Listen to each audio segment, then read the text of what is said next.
You need to choose courage over fear. We've lived in so much fear for the last couple of years that it becomes almost a default, that it becomes almost an automatic reaction. Anything goes wrong, we become afraid. It's natural. Think about the trauma we've all experienced through the pandemic. But now's the time to change that. Now is the time to reject fear and embrace courage. You see, here's the beautiful thing about courage. Every time you show courage, it leads to confidence. And confidence leads to action. And again, actions lead to results.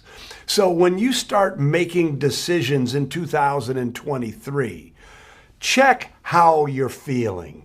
Check how you're thinking. Are you making that decision based on the fear that accumulated during the pandemic, or are you making that decision from a place of courage, from a place of, I've got this, I can do this, 2023 is all mine? And that's so important.